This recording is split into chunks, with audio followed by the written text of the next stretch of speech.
अस्सलाम वालेकुम नाज़रीन, उम्मीद करदा ਹਾਂ ਕਿ ਤੁਸੀਂ ਖੈਰ ਖਰੀਅਤ ਨਾਲ ਹੋਸੋ ਤੇ ਦੁਆ ਕਰਦਾ ਹਾਂ ਕਿ ਜਿੱਥੇ ਵੀ ਹੋ ਅੱਲਾਹ ਤਾਲਾ ਦੀ ਹਿਫਜ਼ੋ ਇਮਾਨ 'ਚ ਰਹੋ। ਨਾਜ਼ਰੀਨ, ਅੱਜ ਨਵੇਂ ਸਟਾਈਲ ਨਾਲ ਮੀਟ ਕੜਾਈ ਬਣਾਵਾਂਗੇ। ਇਹ ਕੜਾਈ ਵੀ ਨਵੀਂ ਲਈ ਏ, ਇਸ ਨੂੰ ਵੀ ਜ਼ਰਾ ਚੈੱਕ ਕਰਦੇ ਹਾਂ ਕਿ ਇਸ ਵਿੱਚ ਹਾਂਡੀ ਕੈਸੀ ਬਣਦੀ ਏ। ਤੇ ਆ ਜਾਓ ਮੇਰੇ ਨਾਲ ਚੈੱਕ ਕਰੋ ਕਿ ਮੈਂ ਨਵੇਂ ਸਟਾਈਲ ਨਾਲ ਮੀਟ ਕੜਾਈ ਕਿਸ ਤਰ੍ਹਾਂ ਬਣਾਉਂਦਾ। ਸਭ ਤੋਂ ਪਹਿਲੇ ਕੜਾਈ 'ਚ ਅਸੀਂ ਪਾਵਾਂਗੇ ਆਇਲ। ਗੋਸ਼ਤ ਅਸੀਂ ਪਹਿਲੇ ਫਰਾਈ ਕਰਾਂਗੇ। ਉਸ ਤੋਂ ਬਾਅਦ ਇਸ ਆਇਲ ਵਿੱਚ ਇਹ ਗੋਸ਼ਤ ਪਾ ਲਾਂਗੇ। ਆਏ ਹਾਏ ਹਾਏ ਹਾਏ, ਬੜਾ ਲਵਾ ਗੋਸ਼ਤ ਹੈ। ਚੈੱਕ ਕਰੋ ਗੋਸ਼ਤ ਦੀ ਕੁਆਲਿਟੀ, ਲੈਮ ਦਾ ਗੋਸ਼ਤ ਹੈ। ਮੀਟ ਨੂੰ ਹੁਣ ਅਸੀਂ ਇਹ ਬਲੈਕ ਪੈਪਰ ਵਿੱਚ, ਕਾਲੀ ਮਿਰਚ ਵਿੱਚ ਫਰਾਈ ਕਰਾਂਗੇ। ਹੁਣ ਕੈਮਰਾ ਇੱਕ ਹੱਥ ਵਿੱਚ ਮੈਂ ਫੜਿਆ ਤੇ ਫਿਰ ਇਹ ਜਿਹੜਾ ਨਾ ਇਸ ਵਾਸਤੇ ਦੋ ਹੱਥ ਚਾਹੀਦੇ ਨੇ। ਮੈਂ ਹੁਣ ਬਲੈਕ ਪੈਪਰ ਪਾ ਕੇ ਫਿਰ ਤੁਹਾਨੂੰ ਵਿਖਾ ਦੇਣਾ। ਬਲੈਕ ਪੈਪਰ ਪੈ ਗਈ। ਹੁਣ ਬਲੈਕ ਪੈਪਰ ਵਿੱਚ ਇਸ ਨੂੰ ਥੋੜੀ ਦੇਰ ਫਰਾਈ ਕਰਾਂਗੇ।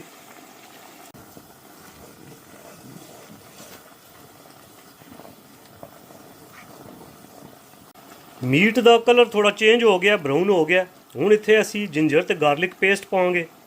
ਵੈਸੇ ਅਸੀਂ ਜਿੰਜਰ ਤੇ ਗਾਰਲਿਕ ਫਰੈਸ਼ ਵੀ ਯੂਜ਼ ਕਰਾਂਗੇ, ਲੇਕਿਨ ਪੇਸਟ ਇਸ ਟਾਈਮ ਤੇ ਜਿਹੜੇ ਤੁਸੀਂ ਥੋੜਾ ਜਿਹਾ ਮੀਟ ਨੂੰ ਫਰਾਈ ਕਰ ਲਵੋ, ਉਸ ਟਾਈਮ ਵੀ ਥੋੜੀ ਜਿਹੀ ਜਿੰਜਰ ਤੇ ਗਾਰਲਿਕ ਪੇਸਟ ਅਗਰ ਪਾਈ ਹੋਵੇ ਨਾ ਤੇ ਫਿਰ ਮੀਟ ਦਾ ਸਵਾਦ ਹੀ ਇੱਕ ਵੱਖਰਾ ਬਣਨਾ ਹੈ। ਵੈਸੇ ਵੀ ਗਾਰਲਿਕ ਅੱਛੀ ਹੁੰਦੀ ਹੈ, ਮੀਟ ਵਿੱਚੋਂ ਸਮੈਲ ਵਗੈਰਾ ਨਹੀਂ ਆਉਂਦੀ। ਇਸ ਨੂੰ ਫਰਾਈ ਕਰਦੇ ਹੋ, ਅਗਰ ਤੁਸੀਂ ਜਿੰਜਰ ਜਾਂ ਗਾਰਲਿਕ ਪੇਸਟ ਪਾ ਲਵੋ, ਦੋਏ ਫਰਾਈ ਕਰ ਦਿਓ ਤੇ ਮੀਟ ਵਿੱਚ ਤੁਹਾਨੂੰ ਸਮੈਲ ਨਹੀਂ ਆਉਣ ਲੱਗੀ। ਮੀਟ ਫਰਾਈ ਹੋ ਗਿਆ, ਠੀਕ ਹੈ ਜੀ। ਇਸ ਸਟੇਜ ਤੇ ਅਸੀਂ ਹੁਣ ਓਨੀਅਨ ਤੇ ਟਮਾਟੋ ਜਿਹੜੇ ਨੇ ਉਹ ਪਾ ਲੈਂਦੇ ਹਾਂ।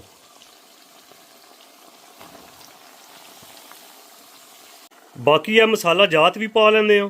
ਰੈੱਡ ਚਿੱਲੀ ਪਾਊਡਰ ਹੈ, ਓਨੀਅਨ ਕਹਿ ਰਿਹਾ, ਸੌਰੀ, ਧਨੀਆ ਹੈ, ਸੁੱਕਾ ਧਨੀਆ, ਹਲਦੀ ਹੈ।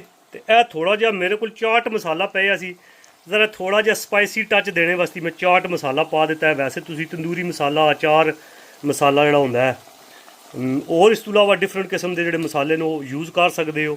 ਮੈਂ ਸੱਚੀ ਪੁੱਛੋ ਲੋੜ ਕੇ ਮੈਨੂੰ ਮਿਲ ਨਹੀਂ ਸੀ ਰਿਹਾ। ਮੈਨੂੰ ਇਹ ਮਿਲਿਆ ਹੈ ਚਾਟ ਮਸਾਲਾ। ਮੈਂ ਕਿਹਾ ਇਸ ਨੂੰ ਹੀ ਜਾਣ ਦਿਓ, ਵਿੱਚ ਟੇਸਟ ਤੇ ਦੇਗਾ ਨਾ, ਇੱਕ ਡਿਫਰੈਂਟ ਟੇਸਟ ਦੇਗਾ। ਇਹ ਸਾਰੀਆਂ ਚੀਜ਼ਾਂ ਐਡ ਕਰ ਲੈਣ ਤੋਂ ਬਾਅਦ ਇਸ 'ਚ ਪਾ ਦੇਣਾ ਪਾਣੀ। ਪਾਣੀ ਤੁਸੀਂ ਆਪਣੇ ਹਿਸਾਬ ਨਾਲ ਪਾਉਣਾ, ਜਿਸ ਵਿੱਚ ਗੋਸ਼ਤ ਗਲ ਜਾਏ ਪ੍ਰੋਪਰ ਤਰੀਕੇ ਨਾਲ।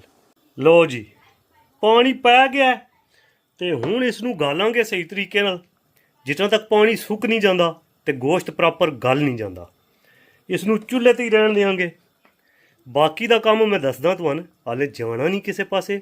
ਹਾਲੇ ਬੜੀਆਂ ਇੰਟਰਸਟਿੰਗ ਚੀਜ਼ਾਂ ਇਸ ਵਿੱਚ ਪੈਣੀਆਂ ਨੇ ਤੇ ਬੜੇ ਮਜ਼ੇ ਦਾ ਗੋਸ਼ਤ ਬਣਨਾ ਹੈ। ਇਸ ਉੱਤੇ ਹੁਣ ਲਿਡ ਰੱਖ ਦਿੰਦੇ ਹਾਂ ਤੇ ਇਸ ਨੂੰ ਦਮ 'ਤੇ ਲਾ ਦਿੰਦੇ ਹਾਂ। ਥੋੜਾ ਜਿਹਾ ਯੋਗਰਟ ਦਾ ਟੇਸਟ ਵੀ ਹੋਣਾ ਚਾਹੀਦਾ ਹੈ। ਤੇ ਇਹ ਵੇਖੋ ਯੋਗਰਟ, ਜ਼ਰਾ ਦਹੀਂ ਚੈੱਕ ਕਰੋ। ਹਾਏ ਹਾਏ ਹਾਏ, ਤਾਜ਼ਾ ਦਹੀਂ। ਇਹ ਯੋਗਰਟ ਪਾ ਲਿਆ ਜੀ। ਨਾ ਬਹੁਤ ਜ਼ਿਆਦਾ ਪਾਣਾ ਕਿ ਖੱਟਾ ਚੋੜ ਹੋ ਜਾਏ ਸਾਲਣ, ਤੇ ਨਾ ਬਹੁਤ ਘੱਟ ਪਾਣਾ। ਇਤਨਾ ਕੁ ਪਾਣਾ ਕਿ ਟੇਸਟ ਆ ਜਾਏ ਵਿੱਚ ਯੋਗਰਟ ਦਾ, ਹਾਂਡੀ ਵਿੱਚ ਥੋੜਾ ਟੇਸਟ ਆ ਜਾਏ।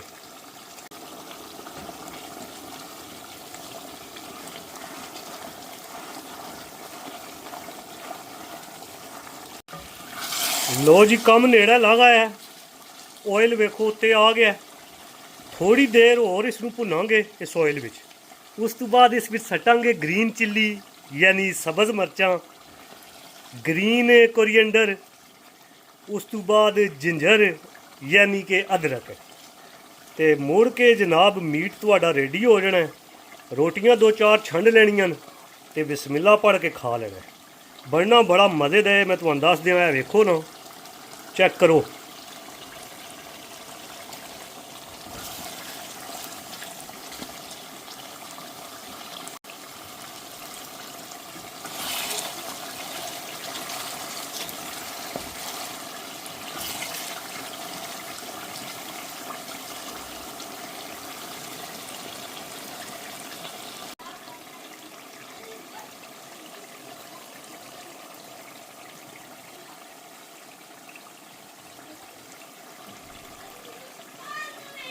ਅੱਛਾ ਜੀ, ਗੋਸ਼ਤ ਤਕਰੀਬਨ ਭੁੱਜ ਗਿਆ। ਹੁਣ ਇਸ ਵਿੱਚ ਅਸੀਂ ਗ੍ਰੀਨ ਚਿੱਲੀ ਤੇ ਅਦਰਕ ਸੱਟ ਲਾਂਗੇ। ਕੁਝ ਗ੍ਰੀਨ ਚਿੱਲੀ ਅਸੀਂ ਬਰੀਕ ਕੱਟ ਲਈਆਂ ਨੇ, ਕੁਝ ਸਾਬਤੀਆਂ ਹੀ ਜਾਣ ਦਿਆਂਗੇ।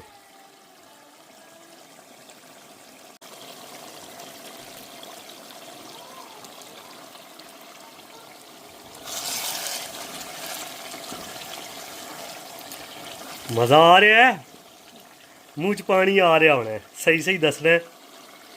ਇਸ ਟਾਈਪ ਦੀ ਕੜਾਈ ਬਣਾਉਣੀ ਹੋਵੇ ਨਾ, ਚੈੱਕ ਕਰੋ ਕੜਾਈ ਦੀ ਕੁਆਲਿਟੀ, ਜ਼ਰਾ ਚੈੱਕ ਕਰੋ ਖਾਣੇ ਦੀ। ਇਹ ਵੇਖੋ, ਇਸ ਟਾਈਪ ਦੀ ਕੜਾਈ ਵੇਖ ਕੇ ਹੀ ਨਾ ਮੂੰਹ 'ਚ ਪਾਣੀ ਆਉਣਾ ਸ਼ੁਰੂ ਹੋ ਜਾਂਦਾ ਹੈ। ਤੁਸੀਂ ਵੀ ਅਗਰ ਇਸ ਟਾਈਪ ਦੀ ਕੜਾਈ ਬਣਾਉਣੀ ਹੈ, ਵੀਡੀਓ ਪੂਰੀ ਵੇਖ ਕੇ ਤਰੀਕਾ ਤੁਹਾਨੂੰ ਪਤਾ ਲੱਗ ਜਾਣਾ ਹੈ। ਤੇ ਇਸ ਟਾਈਪ ਦੀ ਕੜਾਈ ਬਣਾ ਕੇ ਖਾਓ ਆਪੂ ਵੀ, ਤੇ ਅਗਰ ਕੋਈ ਮਹਿਮਾਨ ਆਏ ਨੇ ਉਹਨਾਂ ਨੂੰ ਵੀ ਖਿਲਾਓ ਤੇ ਇੱਕ ਵਾਰ ਯਾਦ ਕਰਨਗੇ। ਅੱਛਾ ਜੀ, ਮੀਟ ਆਲਮੋਸਟ ਰੈਡੀ ਹੈ। ਹੁਣ ਅਸੀਂ ਪਾ ਲਾਂਗੇ ਧਨੀਆ, ਗ੍ਰੀਨ ਧਨੀਆ, ਗ੍ਰੀਨ ਕੋਰੀਐਂਡਰ। ਇਹ ਤਾਜ਼ਾ ਹੀ ਹੈ ਲੇਕਿਨ ਕੱਟ ਕੇ ਇਸ ਨੂੰ ਮੈਂ ਫਰੀਜ਼ ਕੀਤੇ ਅਸੀਂ। ਤੇ ਇਹ ਵੇਖੋ ਧਨੀਆ ਵੀ ਪੈ ਗਿਆ ਤੇ ਮਿੰਟ ਰਹਿ ਗਏ ਨੇ ਹੋਰ ਦੋ ਵੀ ਨਹੀਂ ਬਲਕਿ 1-1.5 ਮਿੰਟ ਤੇ ਹਾਂਡੀ ਰੈਡੀ।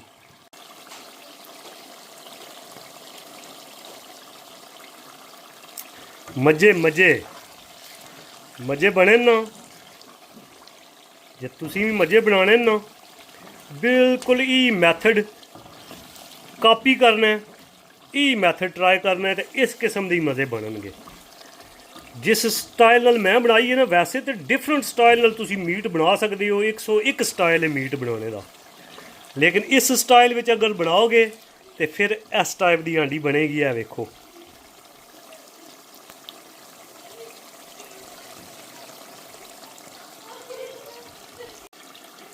ਜੀ, ਹਾਂਡੀ ਸਾਡੀ ਬਣ ਕੇ ਰੈਡੀ ਹੋ ਗਈ ਹੈ। ਮੀਟ ਕੜਾਈ ਰੈਡੀ ਟੂ ਈਟ।